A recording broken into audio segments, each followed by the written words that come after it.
अस्सलाम वालेकुम रहमतुल्लाहि व बरकातुहू। क्लास 7 के बच्चों, तो आज हम फिर जो है इंसाफ कहाँ है सबक नंबर 7 जो उसकी रीडिंग करेंगे। अमजद जो है बेचारा अभी जो है सवाल में उलझा हुआ है, तो 3 सवाल का जवाब जो अपने अमजद ने अपने दिमाग से जो है उसको हल किया। अब आज जो है हम चौथे सवाल को क्या है आप लोगों को पढ़ाएंगे।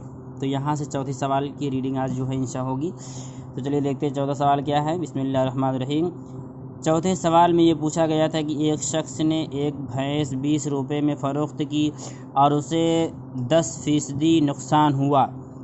अगर वो उसे 30 रुपये में बेचता तो उसे कितना फ़ीसदी नफ़ा होता। ये है सवाल।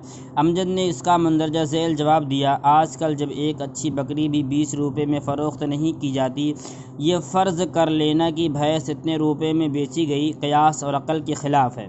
मालूम होता है वो भैंस बिल्कुल बूढ़ी और नाकारा थी। अगर यह बात है तो उसको फ़रोख्त करने में फ़ायदा ही फ़ायदा था। हमारे ख़्याल में तो भैंस के मालिक को खुदा का शुक्र अदा करना चाहिए कि उसे ऐसी बेकार चीज़ से निजात मिली और साथ ही 20 रुपये भी मिल गए। जाहिर है कि जिस भैंस की कीमत मुश्किल से 20 रुपये तय पाई, उसे 30 रुपये में कौन बेवकूफ़ ख़रीदेगा। इसलिए किसी किस्म की नफ़ा की तवक्को नहीं की जा सकती।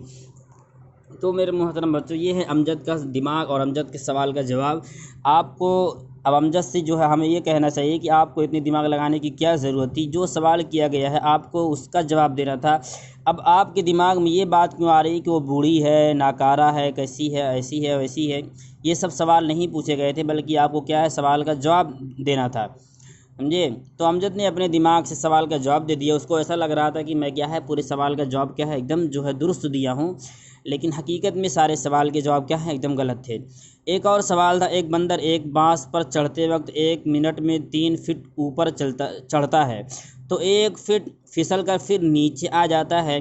अगर बांस की लंबाई 20 फीट हो तो बांस के सिरे तक पहुंचने में बंदर को कितने मिनट लगेंगे।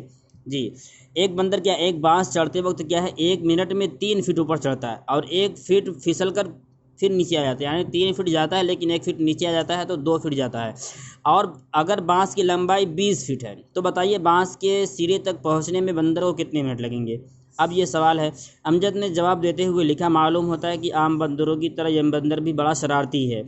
अगर वो जानबूझकर फिसलने की कोशिश करता है हाँ, और वो जानबूझकर फिसलने की कोशिश करता है, वरना अगर वो चाहे तो महज एक छलांग में बांस के सिरे तक पहुंच सकता है। लेकिन जब नीयत में फतूर हो और खामखा वक्त ज़ाय करने को जी चाहे तो फिर कोई क्या कह सकता है कि बंदर मंजिल मकसूद पर कब पहुंचेगा। वैसे ये बात भी यकीन के काबिल नहीं कि वो पूरे 3 फीट चढ़ने के बाद 1 फीट नीचे लुढ़क आता है, क्योंकि जहाँ तक मेरा मुशाहिदा है बंदरों के पास फासला नापने का कोई पैमाना नहीं होता।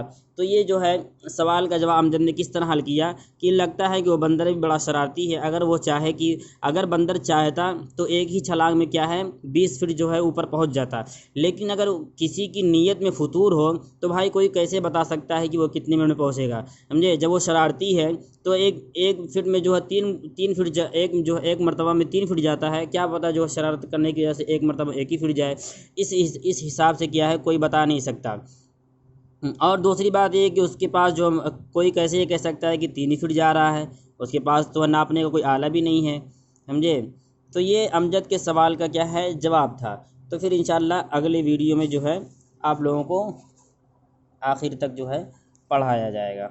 ठीक है। अस्सलाम वालेकुम रहमतुल्लाहि व बरकातुहू।